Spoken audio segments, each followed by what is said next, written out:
enfant doit être une joie pour ses parents. On a déjà dit, on a parlé des femmes. J'ai dit, une femme, c'est une semblable à l'homme.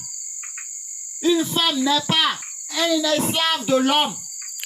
Une femme n'est pas esclave de l'homme. C'est une aide semblable à l'homme. Une personne qui doit l'apporter des aides le moment fait.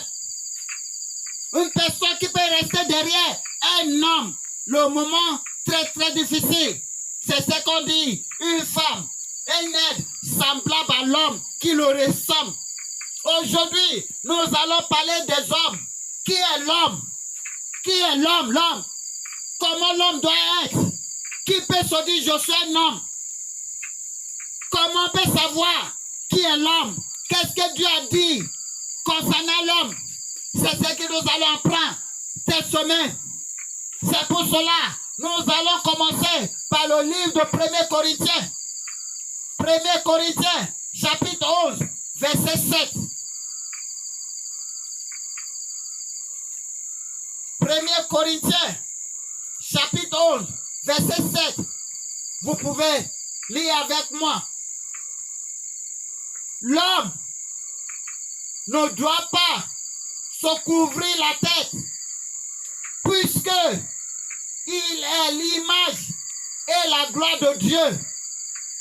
L'homme est l'image et la gloire de Dieu. L'homme est l'image et la gloire de Dieu. Ça veut dire, dès que vous commencez à voir un homme qui fait n'importe quoi, il n'est plus l'image de Dieu. Il n'est plus la gloire de Dieu. L'homme doit être image et la gloire de Dieu. Parce que l'homme là, sa femme doit être sa gloire.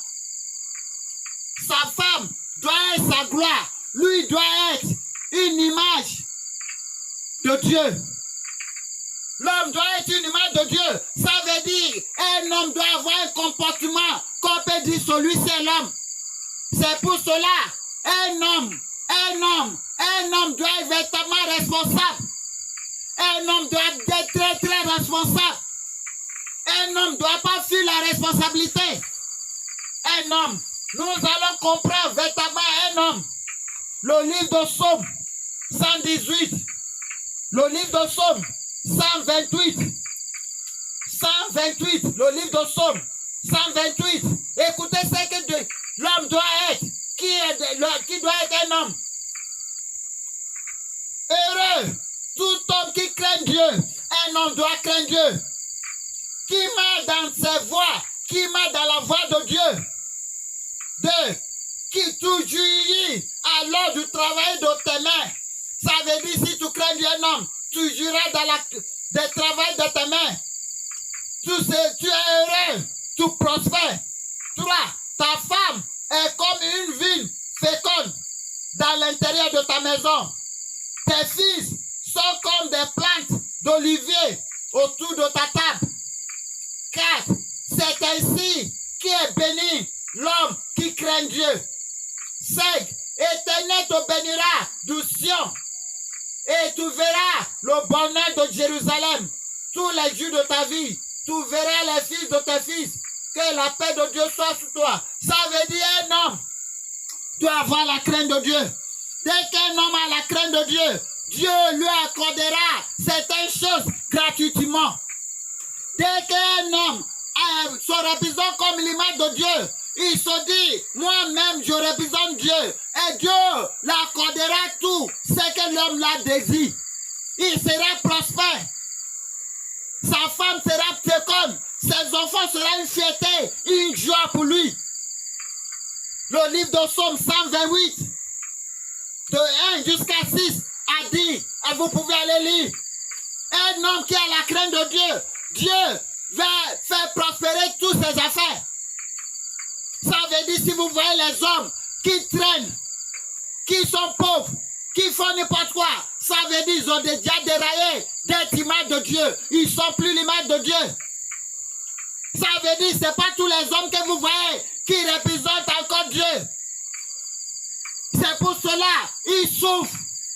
C'est pour cela ils fuient des responsabilités. Les hommes Nous parlons des hommes. S'il vous plaît, allons avec moi dans le livre de Proverbes chapitre 11. Verset 17. Chapitre 11, verset 17. L'homme bon fait du bien à son âme, mais l'homme cruel trouve sa propre chair. Il dit, l'homme qui est bon fait du bien à son âme. Ça veut dire, si vous voyez un homme qui est bon, ça se voit, ça se manifeste dans toute sa famille, dans son foyer. Mais un homme mauvais fait du mal à tous ceux qui sont près de lui. Il rentre à la maison, il est déjà ivre.